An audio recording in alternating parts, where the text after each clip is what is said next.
Okay. Well, welcome everybody. This is Michigan Watercolor Society's monthly art talk. And I may have to mute some of you because I'm getting a lot of feedback. So let me do that right now. Mute. Let's see if I can get rid of the noise. I don't think it's Mute. I got rid of the noise. All right. Yep. So these calls, we've been doing it now since last year, where I'm trying to reach out to artists that I've always wanted to know more about, or people that some of our members that have suggested that we have a conversation with. And ArtTalk is a way to do that with the Zoom tool, and you all seem to have gotten on and it's working fine. And so I'm trying to do this every month. And if you've got an artist that you'd like to learn more about that we can reach out to, just let us know. And we'll get them on the schedule. We've got things scheduled in May, not in March, because that's our spring meeting where we do the preview of all the submissions. And again, I want to thank everyone that has submitted. It was over 100 that have, so that's great. And I think we may be getting a few more as they trickle in the mail and that kind of thing. So that's our spring meeting, I think, is March, let's see, March 12th. Yes, it's March 12th at the Bloomfield. Okay, I'll call you right back. Bloomfield Township Library, like we normally do. So that'll be March 12th at 1:30 to 3:30 or 4, that kind of thing. And so if you can make it, that would be great. Gives you a chance to see all the entries. And I know when I see that slideshow with all the entries, I go, I'll never get in. There's just such great work. And so enjoy that. And then the next thing is we've got the exhibition coming up in June. And at the end of June, or in the end of May, we'll have a 3-day workshop with our juror, David Becker. And the workshop will take place at my studio, my gallery. That's why I built this house, and the last 3 years ago. So we'll have the workshop there. And so it's limited seating, probably 10, maybe 11 people. So if you're interested in that workshop, you can download the form from our website and sign up for it. First come, first serve. And I apologize, the online system for submission did not work this year. We had all kinds of patch issues that none of us are that back-end computer literate. So we finally had to reach out to the provider and spend the money to get it fixed. So we're all set for now. The membership online form does work. I tested it, but again, we took it off early, so you won't have to worry about that till next year. So with that, I'd like to introduce Mark Mahaffey. I met him for the first time myself yesterday, even though I've been an admirer of his work for a long time. And let's see, someone is hogging our screen here, and I'm trying to get whatever. When Mark comes on, we'll go from there. So Mark, many of you know who he is. You've probably been in his workshop through the years. He's been a member of all the national watercolor associations and all that kind of stuff, as well as a member of ours. So Mark, take it away. Well, first I want to talk about my stamina just a little bit. This is scheduled for an hour. I'm not entirely sure I'm going to stand here for an hour. On January 3rd, I had a heart attack. Right. On January 5th, I had triple bypass surgery. So I'm home from that hospital stay and that surgery about a month. And I just have had my first session of cardiac rehab. So my stamina level is not what it should be, but I want you to know that I was back in the studio 3 days after I got home from the hospital. So I crawled up the stairs and worked for about a half hour and crawled back down again. Now I'm pretty much back to my normal work schedule, which is 4 to 6 hours in the studio daily, depending on what else is going on. So it's getting better, but that was quite a scare. So I want everybody to know that, just because I may run out of energy somewhere along the line. It's okay, Mark. Yeah. Yeah. We're just happy to have you here and alive. Sure. I have the chat window open. And so if you have a question, you can go to your chat, which is in the center of your Zoom screen down below, and type in there. And when I read it, I can address your question out loud. But I would like to show paintings. I have 3 cameras. This one, which shows me, which we're going to slide out of right now. And a question, Mark. Sure. What kind of, are they cameras like off your computer? Yeah, the FaceTime camera is in the laptop. Okay. So that shows me. And then you can see the webcam that kind of covers Right. my face. I could mount this a little higher, but I kind of miniaturize what I do with a lot of stuff. So I've been working on quarter sheet size, and sort of knocking that down from full sheet size so that I can teach with the 2 webcams. So we have this webcam. And what is it? It's a Logitech. Okay. Yep, Logitech webcam. So that one shows my quarter sheet size painting. Okay. And then I have this one, and I have to do this manually. So how about this one? And that one shows my palette, which is to my right. So you have some kind of switch to go from camera to camera? Yeah, it's actually in the Zoom switch. If you look down lower left in your Zoom, it says stop video with a little video camera. Right. Yeah, and then there's an up arrow, which allows me to change cameras. Gotcha. The only caveat here is it just takes a few seconds for me to change back and forth. Sure. Cool. So this is a very inexpensive setup that I sort of researched and set up, along with some help from friends that also teach via Zoom. This is the least expensive setup that I could acquire and still be adequate to teach out of my studio. I negated most of the expensive ring lights and lighting. I negated mounting my digital SLR camera that shoots video up above here, which would be, you know, the maximum in terms of resolution. I wanted it to be decidedly low tech and easy for me, or I wasn't going to do it. So this is it. The painting that you see right here, we have all the lights in my studio off. And if I start to turn on lights, it kind of blows out the painting. Although, let's try this. It looks light. good. Does it look okay? Yeah. Yeah, that light, see how that opens it up just a little bit? Yep. Yeah. So Mark, before you get started on talking about your work, tell us a little bit about your background.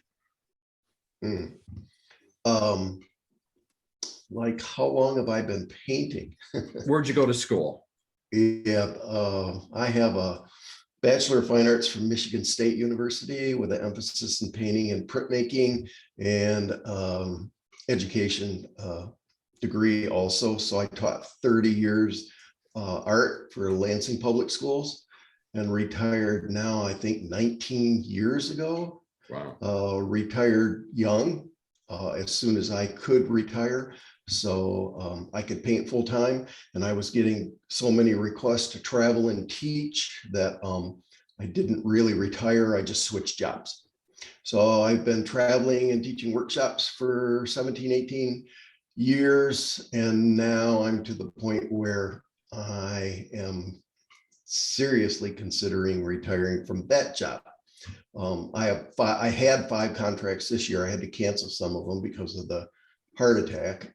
Kept a couple, but they were all signed 3 years ago, just like a lot of my friends were working way in advance.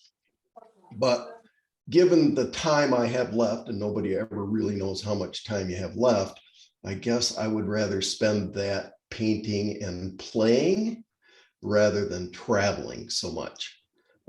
We've done a lot of traveling over the last 10 or 15 years, and we now live in the middle of Sleeping Bear Dunes National Lakeshore.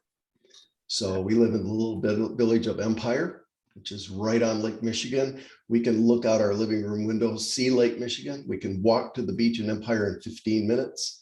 And our side yard is part of the 14,000 acre Sleeping Bear Dunes National Lakeshore Park. So there's a lot to do up here. So we've sort of burrowed in. We've been here 3 years. So I paint, I fish quite a bit, and I walk in the woods. So that's pretty much my life right now. That's great. Yeah. Living the dream. Pretty much living the dream. Yeah. Lucky we are. So I put this painting down first because a significant portion of my work is non-objective based on the elements and principles of design. And I always like options. So this is water media paintings. It's mostly transparent watercolor, some gouache, and water-soluble marker and pencil on the plastic paper, Yupo. And I kind of like that plastic paper because it allows me to create innumerable textures based on gravity or based on applied texture. And so I basically start with a big blob of color, making sure that I have a dominant color or dominant temperature, and then subtract paint until I get shapes or shape that seems unified to me. And then I can do any manner of embellishments within those big shapes. So these always start with a monoprint, one on top of the other, and then I work both of those monoprints. Yupo is eminently liftable, so if you put water-soluble paint on top of it, you can lift it easily. Oh, I see questions. What is the name of your palette tray?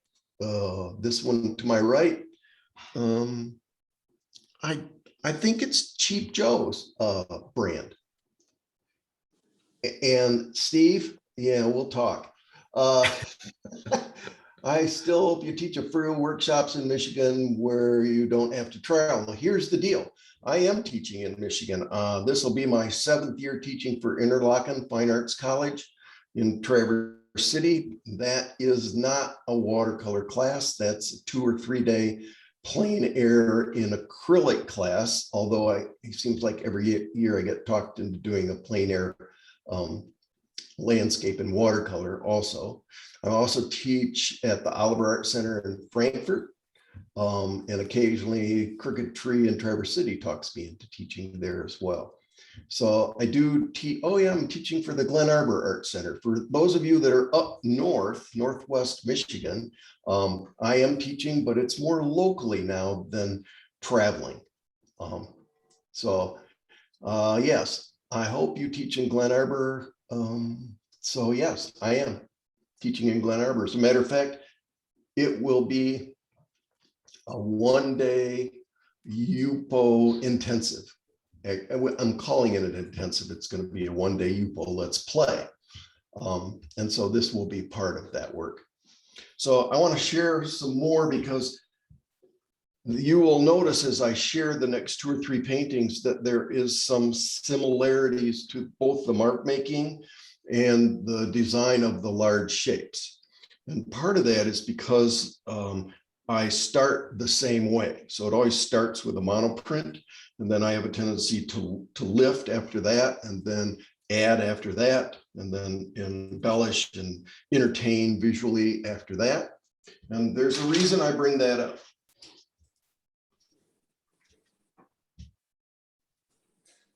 So here's another one, much more tonal monochromatic, playing neutralized color against more saturated color, but the design is similar, at least the big shapes.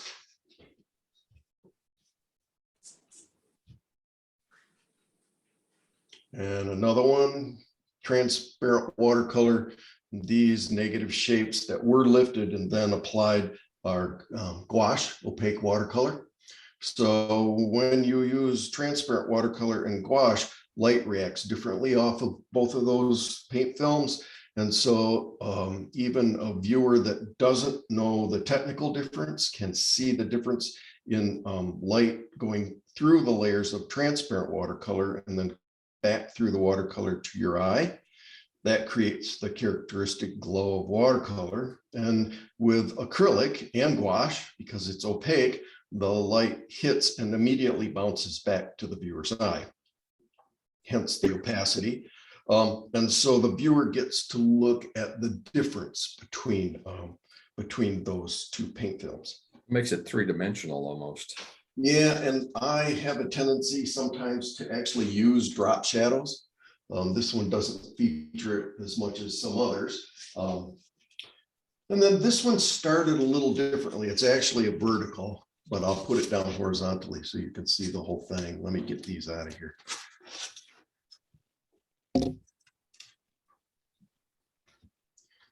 So Mark, what drives you towards these abstract designs? Yeah, that's, I talked to a good friend of mine about this a little bit, and a lot of people sort of gravitate towards non-objective work. It's quite personal, really. I'm just trying to balance and unify the elements and principles of design in a rectangular picture space, and it's kind of meditative for me. So I'll show you one that's in progress. It's close, but I was working on this one yesterday, Rocky, when we were chatting, and worked on it again this morning. Oh, yeah. Yep. And so, this started with the total paper covered with blue and black, and then this warm neutral was added with a roller and gouache, and the blue was added also with gouache. So, and then the gestural line is water soluble graphite. And I always tend towards water soluble media, at least on liftable surfaces, because if I don't like it, I can lift it off. I can get rid of it. So it leads to brave painting, where I'm not afraid of the results. Afraid is not a part of my vocabulary when I'm painting. I talk about that when I teach. One of the worst things you can do is either think to yourself, this has to be a masterpiece, or I'm afraid to touch this because I might ruin it. And I have ruined many, many good paintings in my life, always in the hope of making a great one. So this one did not start life as a monoprint like the other three did. Notice generally the design is a big dark shape with smaller shapes defining it, pulled negatively. Here the blue defines the large shape. This is opposite. So we have a large middle value shape defined with smaller, darker shapes. So this one did not start life that way. And I bring this up because not only do I tend to push my work, always push. If you keep doing things the same way all the time, you will keep producing the same work all the time. So if you wish to get better, or you wish to invoke a change, then you have to do something differently. And so that kind of led to my pushing in a different direction. You'll see some similarities. I have a couple of things. Okay. Is the white from the white of the paper or white paint? With those paintings, it was the white of the paper. So lift it all the way back to the white of the paper. I can give you an example. I can show you.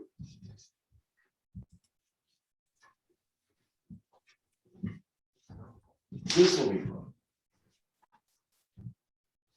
So this right here that's been dry for a month at least, maybe longer. This little square shape I pulled out of there this morning. So I'm going to pull another smaller one. Small shapes surrounded by large shapes, draw the viewer's eye. So I'm just going to create a small shape here.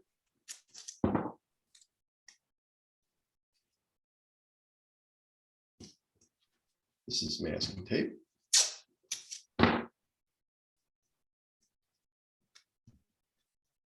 And you'll get an idea of how fussy I am sometimes.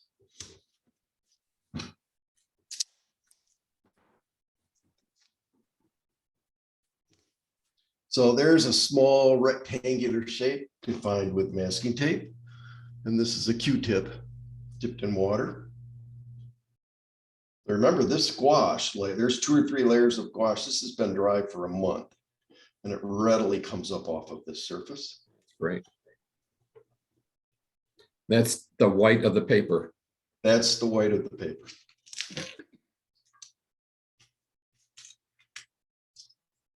And notice that the tape does not pull up a dry paint film at all.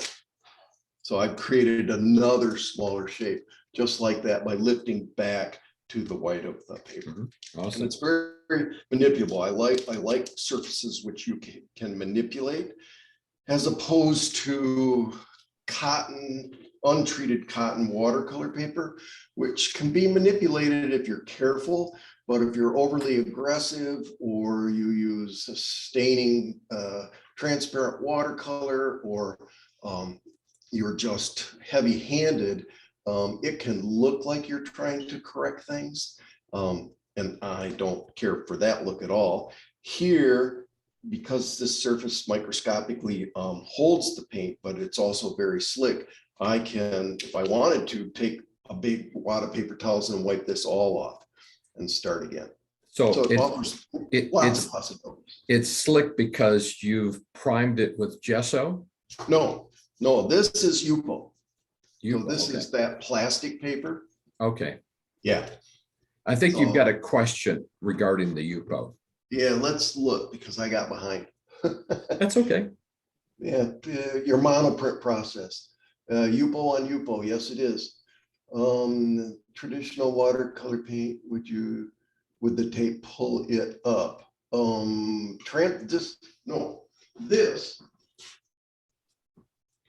This right here is transparent watercolor. Cad red. That's tape right on top of it, and it does not pull it up. As long as it's a dry paint film, no problem. Yeah, I've used all different kinds of tape, from automotive tape to regular tape, and on good watercolor paper, it comes up. Yeah, the blue painter's tape works quite well, but regular masking tape's a little bit stickier. And so I don't find paint running under the tape with masking tape like I do sometimes with the blue painter's tape. So this work has been ongoing for 20 or 30 years, at least the basic design of that work has been ongoing. And then so lately, especially at my advanced age and stage of painting, I question everything that I do. And I do a lot of different things. I mean, let me share this with you and then I'll just put it away. Taking this off the wall. So I do a significant amount of plein air work and acrylic work. So this is an acrylic landscape based on how beautiful the area is in northern Michigan. And so very close to half of my work now is acrylic and my version of impressionistic, realistic landscape. So, and a lot of that is plein air because I like being outdoors. I just put that down there for you to think about.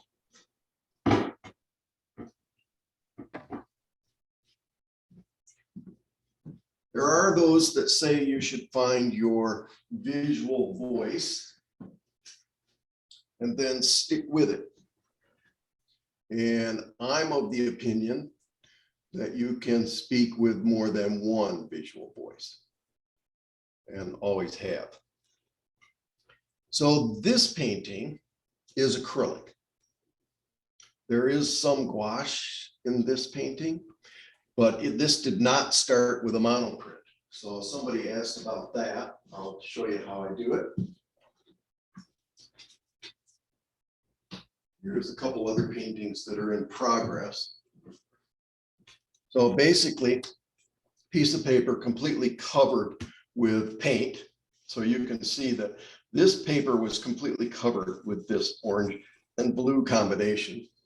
And then another piece of paper is applied. And then everything that shows I wipe off. And that leaves me with one great big shape to design with, and actually two pieces of paper that has paint on it. You just have to imagine that this has the same paint as this one. So basically a monoprint. This would be the plate. This would be the print.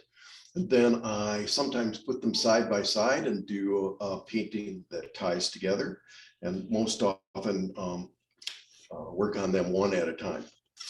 So these are another couple in progress. Yes, sir. Is that a stencil effect that you've created, or is that just by using tape and?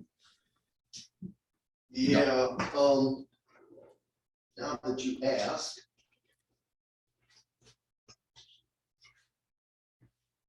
I see it a lot in some abstract watercolors, and it adds, it's beautiful. Here's a stencil. Okay. Here's a stencil. Here's a stencil, well used with acrylic. Here's another stencil. And another stencil. This one's commercial with little dots, my current favorite. Okay. So in a drawer behind me, I have probably 50 different stencils, most of them geometric shapes, because that's the way I lean.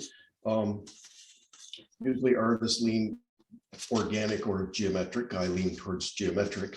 Well, it's a great contrast.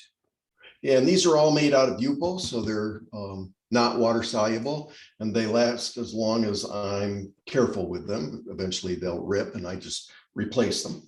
So a lot of these hard edges that you see were painted using stencils as opposed to masking tape. And they stay within the square, which is, for watercolor, that's interesting. Yeah, this is an indispensable tool for me. This is a foam roller.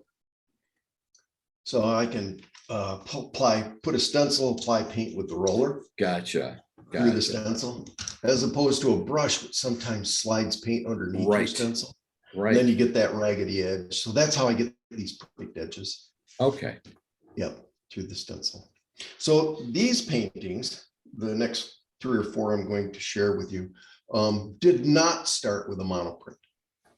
So remember a while ago, I talked about if you keep doing things the way you always do them, you're going to keep producing the work you always have. So if you're not satisfied with your work, and I don't know any artist who's ever completely satisfied with their work generally, then you must change. Something must change. And so I always have invited change. So even though the non-objective work that I do and design on Yupo has been successful, both internally successful to me, and occasionally people even pay money for them, I push towards a change. So This painting started with just one shape. It started with this dark rectangle right here. And then I built out from there. And I also did a lot of soft or lost edges, scumbling with a bristle brush and acrylic. So, and then more gestural drawing. I'm including in this the water soluble pencil I use so that if I want to lift those gestural lines, I can do that. So here's another one. And you'll see some of the same mark making and some of the same shapes because I definitely lean towards geometric shapes. But the overall appearance of these paintings is decidedly different than the first group that I showed you because I didn't start the same. I also switched from transparent watercolor and gouache to acrylic and water soluble pencil.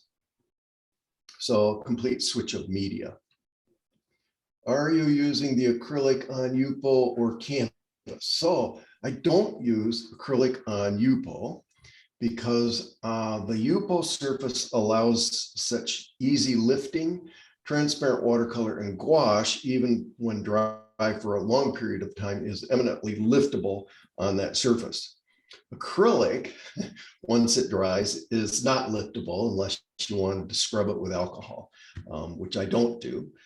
So on acrylic, I have to think always additive as opposed to subtractive. So acrylic is one layer on top of another layer on top of another layer. And if I want to get lighter, then I add white acrylic. If I want to get darker, then I mix up a darker value. It's never about lifting back to the paper surface. So the working methods are different when I have a water soluble media as opposed to media that dries insoluble, completely different. And I wanted that different look to these paintings. Masking tape, is that the tape? Yeah, masking tape. You have lots of layers on Yupo. Suggestions for avoid lifting paint as wet paint. Oh, okay. Yes. It's very difficult to layer on Yupo because if the layer that you're applying carries more moisture than the layer that's down, even a dry paint film, then invariably what you do if you're at all aggressive is you lift the layer that's down. You can get away with one or two layers if you have a light touch with a soft brush. You can also layer with the roller on Yupo. So I use the foam roller. This is not paper. It's foam and it's closed cell foam. So you have to haunt the hardwares and Home Depot until you find that yellow or white closed cell foam. And then if you have a very light touch with the roller, you can get 2 or 3 or 4 layers even on Yupo before they start intermixing.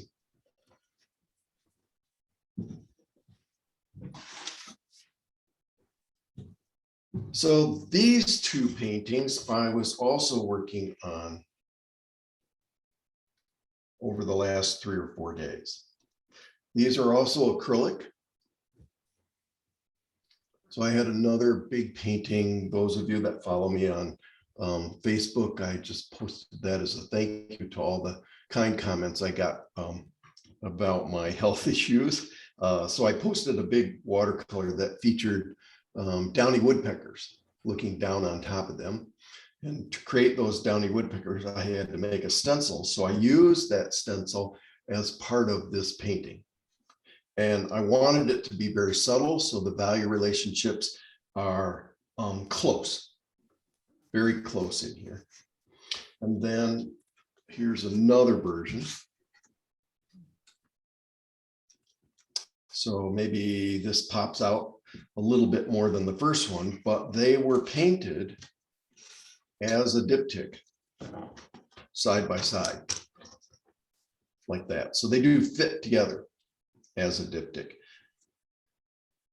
with the downy woodpecker as part of each side. So neither one of these are signed. They're not done. They're in the stage where I set them aside and continue on with other work. And as I come and go, I stare at them coming in and out of my studio. And that procedure lasts for about a week, sometimes 2 weeks. Like these two paintings are pretty much done. I probably won't do much to either one of these. And after a week or two, I sign them. And then they go in the flat file. And I decide what to do with them later, because by then I've moved on to more paintings. So I have paintings on top of paintings on top of paintings. I've been doing this for over 60 years, started when I was 10. I just turned 71. So there's lots of paintings in my head, lots of paintings that have been done. And now with the bypass operation, lots more paintings to do. And Mark, do you digitize your own work? I do. I have a high quality Olympus. I guess I bought a new Canon digital SLR that I mount on a tripod behind me. Let's switch cameras for the moment. Let's go back to this one. Yeah, there I am. Yeah, it gets mounted right behind me, and then my big stand-up easels behind me. Paintings go on the easel, and then I shoot in low light conditions early in the morning, anywhere between 7 and 25 seconds shutter speed to gather enough light. That allows me to shoot acrylics, which bounce any available light and make shiny spots. And so I can shoot acrylic paintings without any shiny spots. Watercolor is way easier to shoot in that respect. So that shoots a very high quality TIFF file. Now, I don't shoot raw, but it's a real high quality TIFF file that gets dumped into my computer. I save the high quality TIFF file, and then I reduce the quality slightly, compress it, and save a JPEG.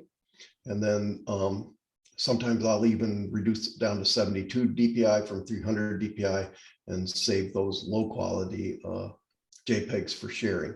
Most of the time these days, anybody that wants to steal images can steal images. I've seen my work all across Southeast Asia. And so most people don't worry too much about that anymore. So usually I just save a high quality TIFF file that would be for a magazine article or reproduction. And then I save a JPEG for sharing. Yeah, there was a question about, what do you mean by digital? And yeah, that's, I guess that might be more computer generated lingo, but it's yes. Yeah. I've had a Mac Apple computer since the early 80s. And I've stuck with Mac all these years. So I have a huge desktop with a ton of storage, and maxed out the capabilities, speed capabilities of that machine. And so I've been taking my own photographs and saving high quality files for years and years. It's one of those, and then use Photoshop for all of that. It's one of those things where I only know what I know. And once you get outside of those parameters, I don't know much. But it's helpful to at least know that much, because then you're in control of how you share things. right. Yep. And back to Amanda, she's, I guess she's not familiar with the term TIFF. And yeah, TIFF, it's just another name for a file that has very little compression. So when I save as a TIFF file, my camera saves as a high quality TIFF file. That means that they don't drop out pixels. And so that when I shoot my paintings, they can be reproduced. Well, we've reproduced a 9x12 acrylic painting to 5x5 feet. right. Cropped it to a square and reproduced it 5x5 feet, and lost very little in the way of definition. So yeah, I think it's a great way to, I've always had mine saved. I've had others do it for me. So if you're not familiar with how to shoot your own work, a lot of photography shops will do it for you, give you a CD with the images, but Yep. expect to pay anywhere from $30 to $50 per shot. Yes, and so for years and years, I went that route, and I would pay attention to what he did and ask questions. And finally, I fired the guy and bought my own camera and just did what he did and saved a whole lot of money. Paid for the camera, actually. I did the same thing just here recently. I said, I got to do it. And Yep. it paid for itself. Yeah. So let's talk about a different. Let's just switch gears entirely. That's not Greg's painting? Yeah, I mean, Steve's is he still hanging around? You're still there, Steve. I'm here. Yeah, honestly, Steve, if I paint, I did one transparent watercolor on paper last year at Paint Grand Traverse. It turned out okay, but I'd rather show my acrylics. I'm way more comfortable there outdoors. But when I paint in plein air and watercolor, this is the surface I use. So this is a local scene. It's Bass Lake. It's in the park. It's 2 miles from my house. And this is transparent watercolor on cotton paper that's been coated with 2 coats of Golden Brand gesso. So I take the watercolor paper, regular cotton paper. Most of the time I use arches, but sometimes I've been experimenting with less costly alternatives because I'm coating the paper anyway. And I buy golden gesso, white gesso, and I coat the paper 2 coats of gesso, both sides. That completely seals the watercolor paper. It provides wonderful, I'm wondering if you can see. A lot of details. Okay, there. Can you see the beautiful granulation that you see in these washes? Well, the gesso does that for you automatically, regardless of color choice, regardless of pigment choice. So you get beautiful granulation. Here, this is the tree line, but the whole paper was coated with paint. And so this tree line was all lifted with a thirsty brush. And I created these raggedy edges of the pine trees way in the distance by just a thirsty brush and then lifting the paint. Here's another example. Same thing. This one's a lot more complicated and took a lot longer. But the majority of these negative shapes back here, especially between the large branches, were all lifted from this blue that was down over the whole paper. So again, this is a local scene right up tight to Lake Michigan. The pine trees end and the dunes begin as you drop over down to the lake. So 2 coats of Golden Brand gesso. Are you using 140 or 300 pound? Yeah, most of the time 300. I've used 140. Both of these are 300. If you're going to use 140, then 2 coats on both sides. Otherwise, it dries with a curl. And 140 will curl a little bit anyway. So if you're using a small quarter sheet, no problem. As soon as you get much bigger than quarter sheet, then I would recommend 300 pound. Hot press, cold press? Yes. Try all 3. Most of the time I'm using cold press and rough. You get extra granulation with the rough. I also like the appearance of the washes that you dump on top of this with hot press. So sometimes I'll take 300 pound hot press and I'll apply a coat of gesso with a roller, smooth it out so it's completely smooth, let it dry, then sand it. Then apply another coat, my second coat with a roller, let it dry, sand it. So I end up with a plate finish, very, very smooth, very close to how Yupo reacts, but different because microscopically the gesso absorbs way more paint, but it's very smooth and eminently liftable. And some of the washes you get when you dump paint and just let the paint run are not achievable any other way.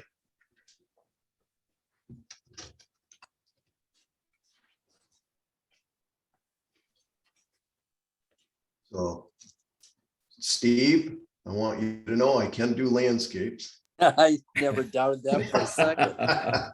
That's beautiful. Yeah, this abandoned farmhouse is just a couple miles towards Traverse City the other way. I see it coming in, going from Traverse City. We live straight west of Traverse City, about 23 miles. So M72 is just walking distance down the hill. And this farmhouse, especially in the winter, I love the starkness of this abandoned farmhouse. I've probably done 3 or 4 versions and have even taught a workshop using this same farmhouse. But this again is gessoed watercolor paper. I want you to notice the roof line here. Those were all lifted from this big paint film. So this kind of neutralized, cool mid-value covered most of the paper. And then everything that's light was lifted from that. And notice the birch trees here. There, camera's focusing. These light birch trees that are here beside the farmhouse, those were just lifted out of the paint film later in the painting process. So it's a very forgiving surface, which I am still learning after about 8 years of work on this surface. And I do work still on untreated cotton paper, but most of those paintings are huge, in the vicinity of 25 by 37 inches, and difficult for me to share. Yeah, it's beautiful. I like the spontaneity of the work, taking a representational image, but yet it's very loose and consistent. Yeah, it's this surface takes advantage of what transparent watercolor will do. I'm not a big proponent of saying, look how beautiful this runny wash is. I take advantage of gravity and paper and paint when I can, but I avoid saying it's about that. I would rather see the content be about design, the light, or the content be more emotional, connected to life, which is kind of this painting, which features both a backlit figure, so about the light and as it bounces through this dark room, but it also features a figure that we see, I think, a little way too often these days, and that's somebody looking at their phone, as opposed to paying attention at what's going on around them. Got a couple of questions, Steve. Mark. Sorry. Yeah. One is, do you use sandpaper, fine sandpaper? I use most of the time 400 grit, which I find to be adequate. Sometimes I'll start with 320 and then go to 400. 600 is too fine. It's not abrasive enough. Yeah. Yeah. And then what tool do you use to lift with? That's from Kevin Clifford. Yeah. Oh, you mean on this surface? This is my favorite tool to lift with, which is a flat nylon brush. So I can lift right now. This painting's been done and dried for years, but do you see this light stripe that goes down next to the window right here? So I'm just going to put another one right next to it for you to show you how easy it is to lift. And this literally painting has been very dry for a long time. And is that because it's been gessoed? Yeah, see the paint sitting up on the gesso. Yeah. So Interesting. I'll hold it up so you can see it there. Yeah, that was pretty easy. Yeah, that was, I just added another line. All the paint went into the brush. So it's very easy, similar to the liftability of Yupo, but on cotton paper. Well, you couldn't do that on just raw watercolor paper. Yeah, I mean, you could if Without it was scrubbing. still damp, but moisture control is so important on cotton paper. So if you carried too much water in your brush, and hit a wash that was still damp, you'd get a bloom, of course. Right. If it was completely dry and you were careful, you could come close to this. But it's so easy here. I can work on a painting and realize that a third of the painting's not working and take a big wad of wet paper towel, wipe it all off, and then integrate my correction into the painting, which I've done often. So here's one which is very low key.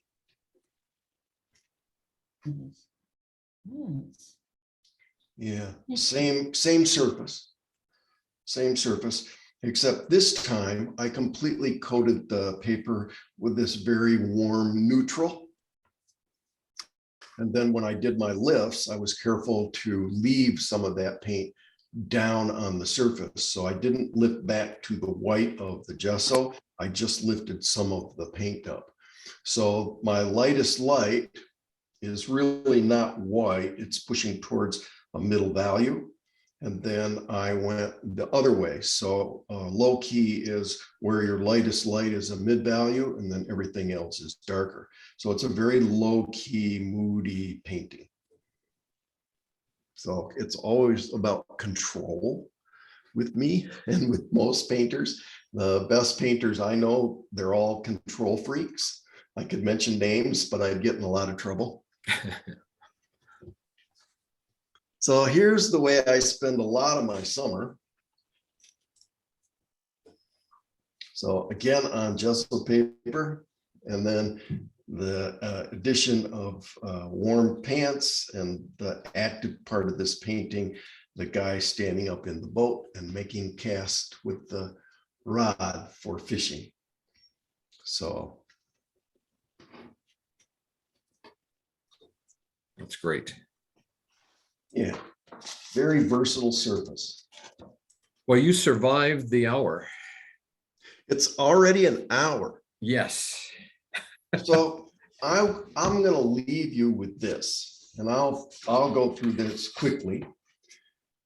When I work in an abstract, non-objective fashion, I do not draw anything out first. It all comes from my head, and I react to what's down there, and then do something, and then react to that, and do something again, and react to that, until I get to the point where I'm visually entertained with the end result. When I work in representational fashion, I plan. So the plan happens here, and I'm just going to go through this very quickly. So these first few are pen and ink. And then usually I have another sketchbook that features pencil, but you can see I'm working on the big shapes. And then figure studies from travel and design. This is an anhinga, one of my favorite birds.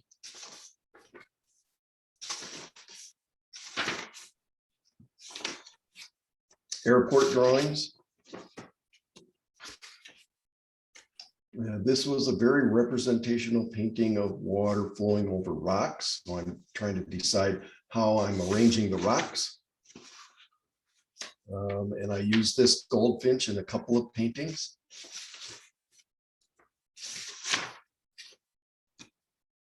So I tested the 3 different values of markers, didn't care for the result, thought that my pen and pencil worked better. So this is pen and ink and pencil, wild turkeys, a rare commission.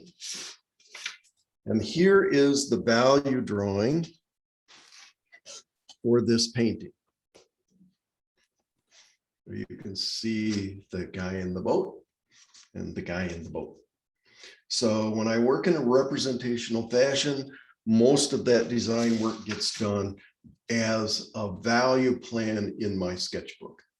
And that happens 99 out of 100 times before I start a painting, because it's way easier to make adjustments here, both with moving shapes around, simplifying, and assigning value, than it is to jump into a painting and realize it's not working. I've done that enough to know. So there's another one. I just completed this painting. Those that follow me on Facebook, I posted this painting during the holidays. And here's a value plan that I did, and I didn't do the painting because I wasn't entirely happy with this. So that's another thing that a sketchbook can do for you, is determine, is it actually worth the painting or not? So that's a good place to leave you. That's a whole lot of information. You're not alone, Steve. Are you referring to Go Green? I hope not. No, well, I just wanted to celebrate that we're both alumni of the greatest university in the world with you. But I'm going to Michigan, steal yeah. this gesso Ah. thing. So Yeah. here's a short story. I'll leave you with this. I'm an MSU grad, but I root for U of M. Well, so do I. Yeah, my dad played football for Michigan, and I was born in Ann Arbor. Oh, So wow. when it comes to football, it's Go Blue, and when it comes to all the other sports, it's Go Green. Yeah. Yeah. Yeah. Very cool. What year were you there? I'm just curious. Graduated summer of '73. Okay. I graduated high school in 73. I was in the class of 82. I was on the 10-year plan. Okay. I know how that works. Yeah. Yeah. Yeah. Thank you, Mary, wherever you are. If anybody has burning questions, type them in the chat or unmute yourself and go ahead and ask them. Rocky, thank you. It's been lots of fun. Hey, I'm just happy that you were able to do this for us. And again, if there's any plug you'd like to make about future workshops that you're having, I think you kind of talked a few things about Glen Lake and Glen things, Arbor, but Glen Arbor, I mean, yeah. Interlochen Fine Arts College, if you want to come up in July, I'm teaching a plein air workshop then. I'm teaching online for the Georgia Watercolor Society, and I'm the juror and teaching for the Florida Watercolor Society in September. We'll see how that goes. And I may talk to you about Interlochen because we're always looking for travel show locations for Michigan watercolor in a certain since we're going to be up in Traverse in 2 years, be neat if Interlochen could host our travel show kind of thing. So yeah, I would look at the Oliver Art Center in Frankfurt also. we are talking to them. Yeah, with we a are talking huge to them. exhibition space. Absolutely. Perfect. Yeah. Well, thanks Thank again. you. Yes. Tracy, is Tracy still on here? she I don't let's see her. see. She clicked in earlier. Right. Let's see. Rocky, is this going to be recorded? Did you It record is. this? Yes. And how do we get to watch it again? I'll be sending you an email. If you're on my list, if you've been getting emails from me, then you'll be seeing. I'll send that out to you. If not, email me at Rocco ROCCO PISTO art@gmail.com. And I'm going to be saving this into our Michigan Watercolor Society YouTube channel. And that way you can see all the other ones that we've collected through the year as well. Yeah. I'll switch back so that at least I can wave to everybody. Wow. What a wonderful hour. It was just There. amazing. Yeah. Yeah. Yes. Thank you, everybody. Thank you, Mark. All Thank right. you. And with that, we're going to hang up. All right. All right. Take care, care. everyone. See you all. Good health, Mark. Thank you. Bye-bye. Bye. Bye-bye. Thank you, Rock. Thanks. Thanks, Rock. You bet.